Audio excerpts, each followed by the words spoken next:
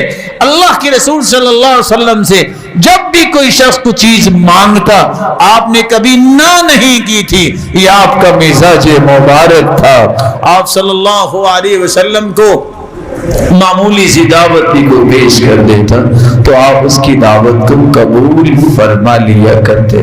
رسول اللہ صلی اللہ علیہ وسلم کی معافی کا تذکرہ اگر چھیڑا جائے تو آپ صلی اللہ علیہ وآلہ وسلم جنگ حنین میں تھے، ایک صحابی نے جوتا لوہے کا پہنا ہوا تھا، جوتے سمیت آپ کے مبارک قدم پہ صحابی کا قدم آ گیا، کتنی تکلیف ہوئی ہوگی، لیکن آپ نے کچھ نہیں کہا، صرف اتنا کہا بسم اللہ، اللہ کا نام لیا، پاؤں کو پیچھے کر دیا۔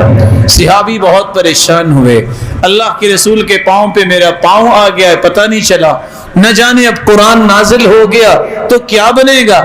ساری رات اس پریشانی میں سوئے، صبح ہوئی، ایک شخص آ کے کہتا ہے این فلان ابن فلان، کہاں ہے فلاں شخص؟ صحابی کہتے ہیں میں ڈر گیا، یہ تو وہی بات ہوئی اللہ کے رسول نے مجھے بلا لیا ہے۔ پھر میں نے سوچا اور بھی کوئی بات ہو سکتی ہے، جو ہی میں اس ہستی کے پاس حاضر ہوا آپ نے پہلا سوال یہ کیا انک قد وطأت بنعلک علی رجلی، تم نے کل میرے پاؤں پہ پاؤں رکھا کہ میں نے کہا اوف یہ تو وہی بات نکلی۔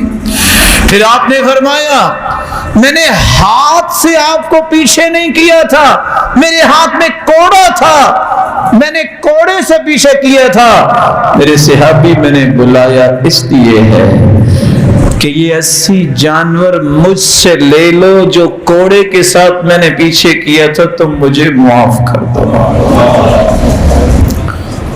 اس ہستی کے امتی ہیں آج ہم، اللہ ہمیں بھی ایسی معافی اور درگزر کی توفیق عطا فرمائے۔ رسول اللہ صلی اللہ علیہ وآلہ وسلم تشریف فرما تھے، ایک شخص آیا جس نے آ کے آپ کی مبارک چادر جو کھردری چادر تھی آپ کے کندھے پہ ڈال کے اس نے کھینچی، حتیٰ کہ آپ کے کندھے مبارک پہ اثرات ظاہر ہوئے۔ کیا مسئلہ تھا؟ کہنے لگا اعطنی من نار اللہ الذی عندک، جو اللہ نے آپ کو دیا مجھے بھی دو۔ کیا مطلب؟ لینا دینا کچھ نہیں ہے، کہا آپ کے پاس جو مال ہے مجھے بھی دو۔ آپ نے دیکھا کون ہے یہ بول رہا ہے، صرف دیکھتے ہوئے آپ نے مسکراہٹ پیش کی یہ بتانے کے لیے کہ مجھے غصہ نہیں آیا، اور ساتھ صحابہ سے کہا یہ جو مانگتا ہے اسے دے دو۔ اللہ ذوالجلال یہ تواضع ہر ایک کو نصیب فرمائے۔ آپ کی شرم و حیا کی بات کی جائے، کان اشد حیاء من العذراء فی خدرها، اتنی کمواری عورت کی حیا نہیں ہوتی جتنی اللہ ذوالجلال نے سید المرسلین کو حیا سے نوازا تھا۔ اللہ ہمارے اندر بھی ایسی حیا پیدا فرما دے۔ نہ سئل النبی عن شیء قط فقال لا، پوری زندگی کسی نے بھی کچھ طلب کیا ہے آپ نے کبھی نہ نہیں کی، زیادہ سے زیادہ یہ کہہ دیتے، جب چیز نہ ہوتی تو کہتے خیرن انشاءاللہ، اللہ جلال چاہیں گے جب حاضر ہوگی تو اللہ خیر فرمائیں گے تو میں وہ بھی عطا کر دوں گا۔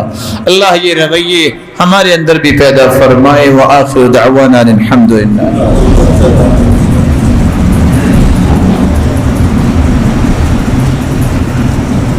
الحمد لله على إحسانه والشكر له على توفيقه وامتنانه، أما بعد۔ رسول اکرم صلی اللہ علیہ وآلہ وسلم کی سیرت طیبہ کا موضوع اتنا طویل ہے کہ کسی ایک زاویے پہ گفتگو 1 گھنٹے میں مکمل نہیں ہو سکتی۔ وہ ذات کے اعتبار سے بھی بے مثال تھے، وہ اپنی بات اور اپنے طریقے اور سلیقے کے اعتبار سے بھی بے مثال تھے۔ اللہ تعالیٰ نے اس کی تخلیقی اوصاف بھی ایسے عطا کیے جو کسی کو عطا نہیں کیے۔ آپ کے اخلاقی رویے بھی پوری کائنات سے اعلیٰ تھے۔ آپ کی صداقت اور آپ کی دیانت، جہاں پوری کائنات کی صداقت ختم ہو جاتی ہے وہاں محمد کریم کی صداقت کا آغاز ہوتا ہے۔ آپ جو بات کہہ دیتے اس پہ کافروں کو بھی یقین آ جاتا کہ یہ ہو کے رہنا ہے۔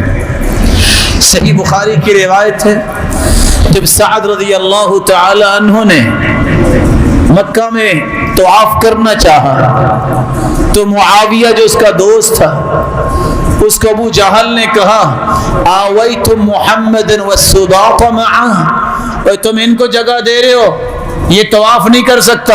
اب سعد بھی بہادر تھے، ابو جہل کو کہتا ہے کہ میں کروں گا، کیسے نہیں کروں گا، روک کے دکھاؤ۔ تو معاویہ اپنی دوستی نبھانے کے لیے کہتا ہے سعد تم میرے دوست ضرور ہو لیکن یہ ہمارا سردار ہے مکے کا ابو جہل، اس کی آواز پہ اپنی آواز کو بلند نہ کرو۔ سعد باقی کام تو بھولے، کہتے ہیں تیرے بارے میں تو اللہ کے رسول نے ہمیں فرمایا تھا اِنَّا سَنَقْتُلُكَ، تیری تو گردن ہم نے اڑانی ہے۔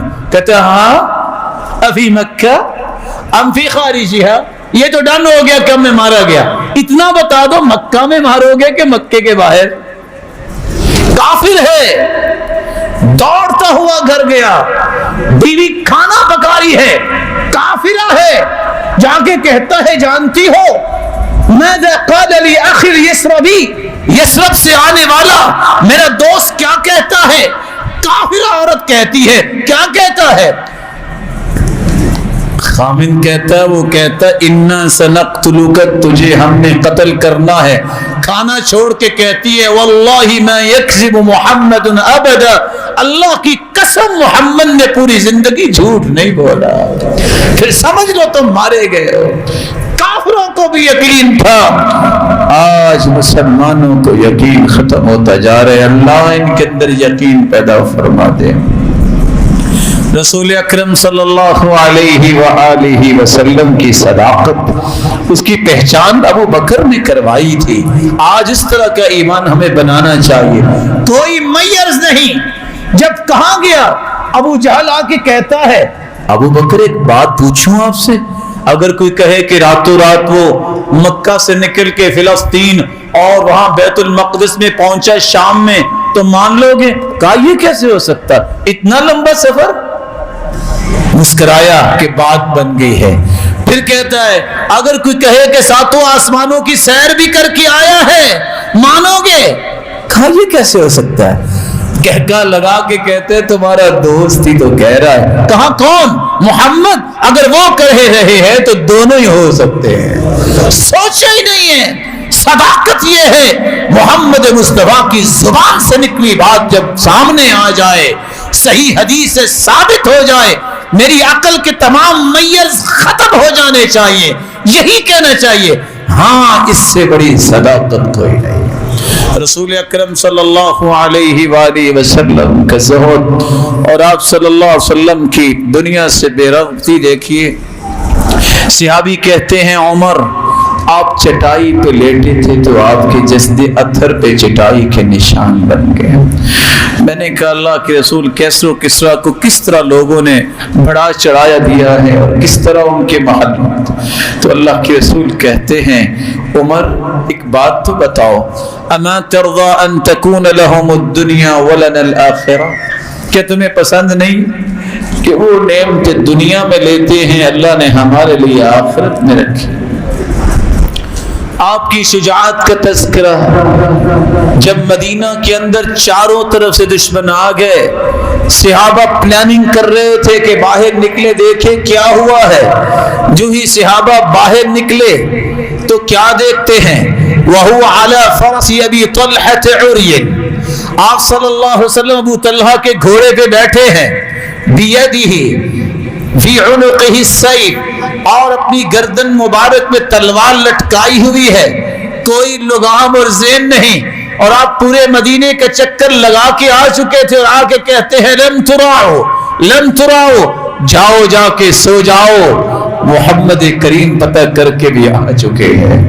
اللہ جلال نے اس بہادر پیغمبر کی ایک امت بنائی ہے، اللہ اس کے اندر بھی بہادری پیدا فرما دے، یہ گناہوں کو چھوڑنے کی بہادری کریں، شرک اور بدعت کو چھوڑنے کی بہادری کریں، یہ شجاع بنیں اور اکتفا کریں اور ثابت کریں جو اللہ کے رسول نے کام کیا صرف ہم وہی کام کریں گے، دوسرا کام کر کے ہم اپنے رب کو ناراض نہیں کریں گے۔ رسول اکرم صلی اللہ علیہ وآلہ وسلم کے بارے میں صرف 3 گزارشیں کر کے میں بات کو ختم کیے دیتا ہوں۔ پہلی گزارش سوال کی شکل میں ہے، سچ بتائیے گا آپ میں سے کون میرا محترم ہے جو سمجھتا ہے مجھے اللہ کے رسول سے سچی محبت ہے؟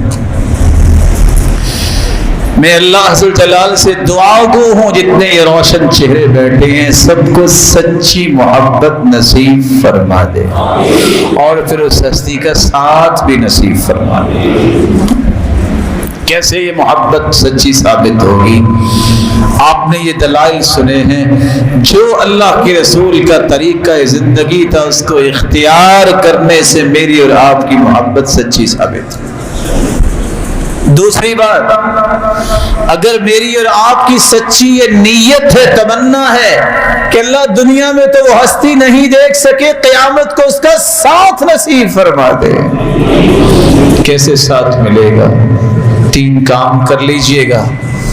سب سے پہلا کام یہ ہے، رسول اکرم صلی اللہ علیہ وسلم نے فرمایا جو دنیا میں جس سے سچی محبت کرتا ہے قیامت کو اس کا ساتھ اس سے مل جائے، اس کی اطاعت کریں گے تو اس کا ساتھ ملے گا، اپنا اخلاق اچھا بنائیں گے تو اس کا ساتھ ملے گا، تہجد گزار بن جائیں گے تو اس کا ساتھ ملے گا۔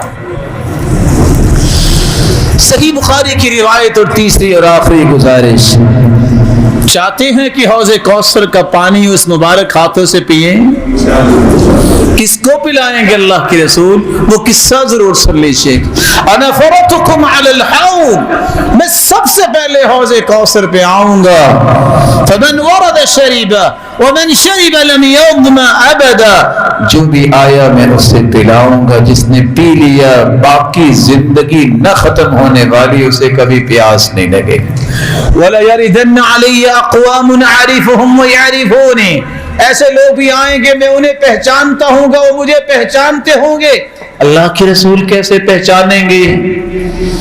ان امتی یأتون یوم القیامت غرا محجلین من اثر الوضوء، جب وضو کر کے نماز پڑھتا ہے قیامت کے یہ وضو کے اعضاء اس کے چمک رہے ہوں گے، سمجھ آیا وہ نمازی ہوں گے۔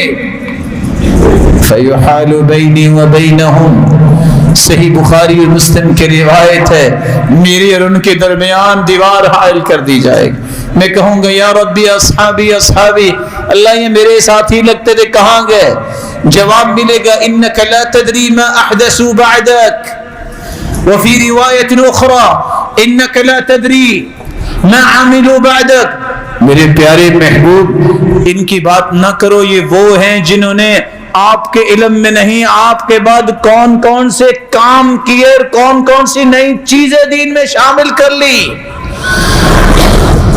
مسلمان ہونے کے ناطے سے میں اپنے بھائیوں سے یہ گزارش کروں گا بڑے ادب سے، سچی محبت وہ ہوتی ہے جو اللہ کے رسول نے کہا ہے اس کو مانا جائے، جس سے روکا ہے اس سے رکا جائے۔ آپ نبوت کے بعد 23 سال زندہ رہے ہیں، آپ صلی اللہ علیہ وسلم سوموار کا روزہ رکھا کرتے ہیں۔ پوچھا کہ آپ کیوں رکھتے؟ فرمایا سوموار کو ہی میں پیدا ہوا اور سوموار کو ہی اللہ نے مجھے نبی بنایا تو میں اللہ کا شکر ادا کرتا ہوں۔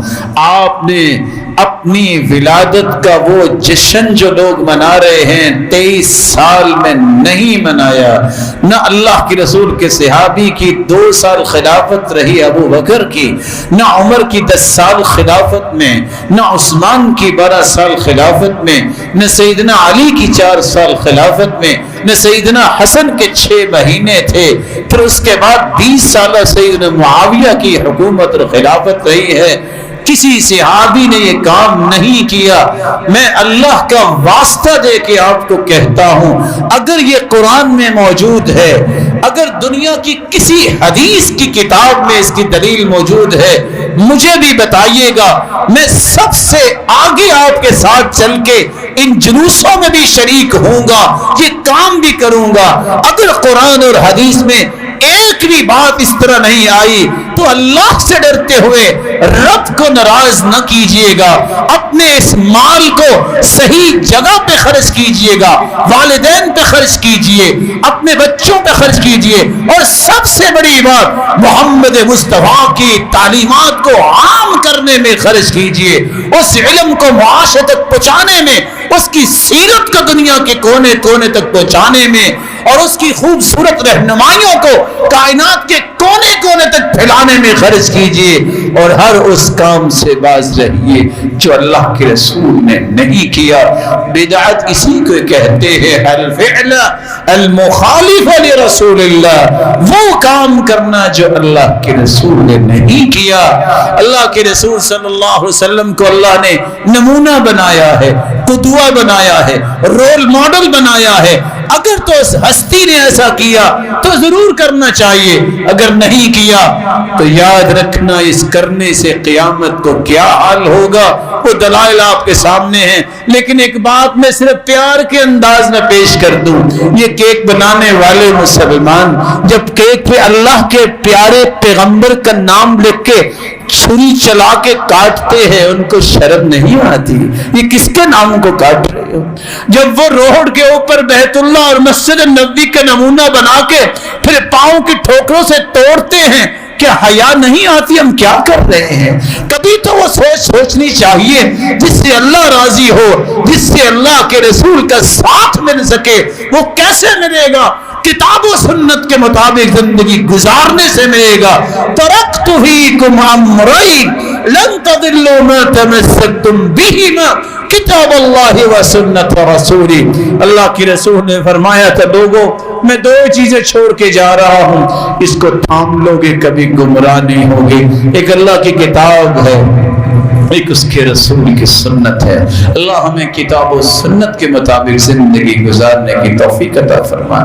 مولا کریم جتنے یہ روشن چہرے ہیں سب کو اپنے محبوب کا ساتھ نصیب فرما، ہر قسم کے غلط کام اور بدعات سے بچا، ہر اس نیکی کی توفیق عطا فرما جس سے تیرا دیدار نصیب ہو جائے۔